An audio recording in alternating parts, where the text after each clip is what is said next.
Peckma, Editor-in-Chief of City and State, and this is City and State TV. Today our guest is Randy Credico. He is a candidate for governor running in the Democratic primary. He is also a comedian and activist.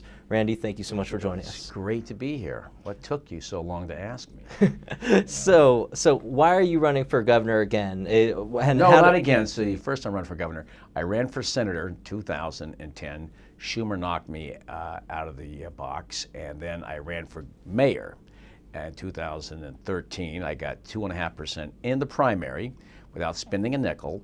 And there are issues out there that are still unresolved, particularly by this governor, who could solve a lot of the problems, particularly with the police in this city. And that's the reason why I'm running for governor, because he was getting a free pass.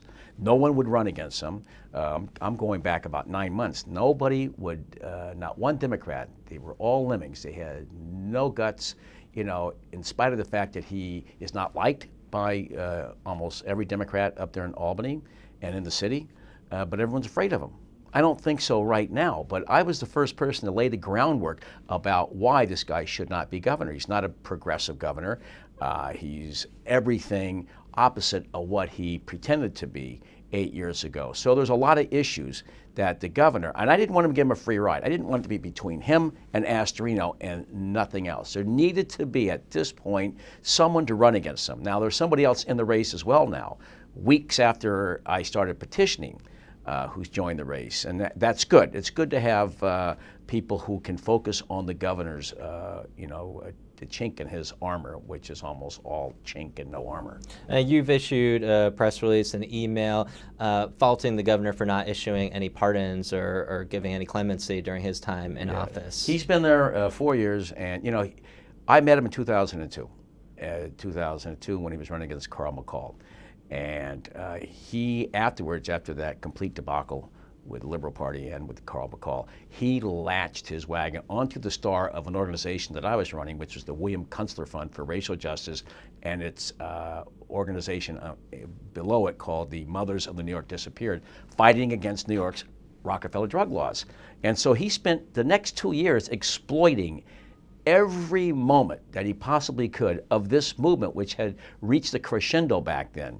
And so he got back in. They made a documentary. He really didn't want anything to happen unless his name was on it. The guy is a control freak. I got to really know him during that period of time. A lot of folks were starstruck by him, basically because of his father. In my group, I looked at him askance, and I knew he was there for the publicity. I really, realized that early on. But, why not? So at any rate, then he used all of that energy from and the publicity to launch his career again in 2006 when he ran for Attorney General. All of the ads have Rockefeller drug laws. Well, subsequent to that, he hasn't mentioned the Rockefeller drug laws. He called for repeal back then, repeal. He stood with mothers of prisoners. Some of those mothers still have kids in prison. And he demanded repeal. Well, we got minor change. It was minor reform, not repeal. And so he's had 4 years to actually get the job done. He hasn't. He's left a lot of people stranded when the new laws went into effect on the resentencing aspect went into effect. He actually gave me a lawyer that helped me get some people out back then. But he's totally abandoned the movement and the cause and the people that helped him. He got on our back and he got back in. He owes, not us, but he just owes justice, a gesture, and he's given no gesture. So I sent out an email today underscoring how bad his record has been the past 4 years, really 8 years, because he said nothing when he was Attorney General. And so I'm livid with that. And a series, the marijuana arrests. He won't do anything with the marijuana arrests in this city. He bluffed a couple of years ago that he was.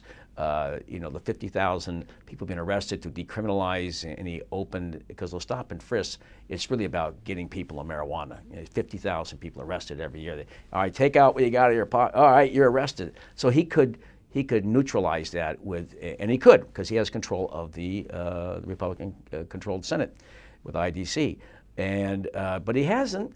And so, and he's made no change in the criminal justice. I'm the son of a man who did 10 years in prison. And I can tell you that, like Rudy Giuliani, Giuliani's father did 4 or 5 years in prison for armed robbery. My dad did not do time for a violent crime. And he got out and he reformed himself. And, you know, prison's not a good thing. It's only for the Hannibal Lecters. There's got to be something other than prison. Even for Rapfogel, I think that guy should not be doing prison time because we got to spend $50,000 a year to keep him in jail. I mean, there must be an ankle bracelet or something like that that they could use. This goes back to Aaron Burr. Aaron Burr, when he was the Attorney General back in 1792, he's the one who was close with Jeremy Bentham and this guy, Cesare Beccaria, on prison reform. You know, on prison reform way back then. He was the greatest Attorney General we ever had in terms of ideas. And these guys, whether it be the current governor or the current governor who was the Attorney General or Eric Schneiderman, are backwards individuals. And I don't know why I drifted into Eric Schneiderman, but I think that was a long enough. That's a long enough answer to your question. I'm sorry. Hey. I hope you can cut that down to about 3 hours.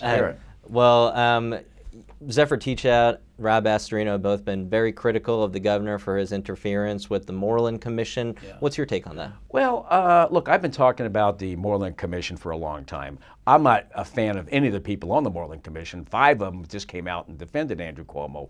These are hardcore prosecutors who I don't like, who, especially William Fitzpatrick up there. I would have never named him. Why didn't he name David Soares, to look in? In fact, I've urged David Soares right now to use his power, the Albany County District Attorney, to investigate the governor and Eric Schneiderman. I think they're both involved. They're complicit in this affair. And so he could weed it all out and figure out, you know, if there's any criminality here. I mean, I know Cuomo is a control freak. You know, when you put that commission together, and he says, look, they can go anywhere they want. They want to look here, they want to look at me, they can look at me. And then, of course, at the end, this is my commission. I can do what I want with my commission. I can close it, I can open it because it's my commission. So, you know, he went from one to the next, which is very typical of him. You know, that's why nobody likes him. The problem is nobody likes him. He got one Republican, Fitzpatrick likes him, and Rice, who he tried to help out in 2010 against Schneiderman. And I think his other good friend is Thad Cochran. He follows him on Twitter. That's a very interesting detail, that he follows Thad Cochran, this right-wing Republican, what is it, Alabama or Mississippi? Mississippi. That's who he follows. I follow him very closely. I know everything about Andrew Cuomo. Nobody knows him. Teachout doesn't know anything about him. She's now adopting a lot of my rhetoric, and she's been watching me. I've had videos on him. I've had 5 commercials. I have Gary Cooper from that show, movie, Pride of the Yankees, Throw the Bum Out, and, you know, Jimmy Stewart from, and I don't want to look like I'm just a comedian here. But I do wonderful impressions, including Andrew Cuomo, and you know what he's like. He's like Michael Corleone, okay? And he's got Joe Percoco around him, who's like Luca Brasi. He's that close. And they both like The Godfather. They're always talking about The Godfather, right? So they don't trust anybody. They're micromanagers, which is a soft way of saying control freaks. And so whatever. And the other part of it is that Chuck Schumer's guy, Preet, you know, he's another egomaniac. I don't root him on anything because he's put a lot of Mickey Mouse drug offenders in jail as well. And he's used his power to enforce some laws by the federal government with the Patriot Act and the Espionage Act, including Jeremy Hammond. So I don't like him. He's doing Schumer's bidding. And, you know, Schumer's the biggest louse of them all, as far as I'm concerned. I'm looking forward, if I run again, to run against him in 2016. I follow you on Twitter, yes. Like the governor follows Thad Cochran. You do. And that's a right-winger following a left-winger. Right? And you have made a lot of attacks on Attorney General Eric Schneiderman. Yeah. He's a bigger louse than Cuomo. Yeah. And you've made some pretty outlandish, some would say, you know, libelous claims about libelous. He's a public figure. Or slanderous, I should say. Well, go ahead. Go after me. But can you... Do you know the stuff that Cheatham, the Post did to Aaron Burr in 1800, the old Post, the kind of allegations they made back then in the early 19th century. All right, is it mudslinging? You could call it mudslinging, but go ahead. So what are your kind of chief qualms with the Attorney General, and what are some of the things that you've been saying on Twitter? Well, first of all day long you get Facebook press releases from the guy, worse than Governor Cuomo when he was Attorney General, because nobody remembers his name. He's nondescript. He's a dull guy, always looking for to put together a press release, and you see him wildcatting everywhere on real, beyond Mickey Mouse.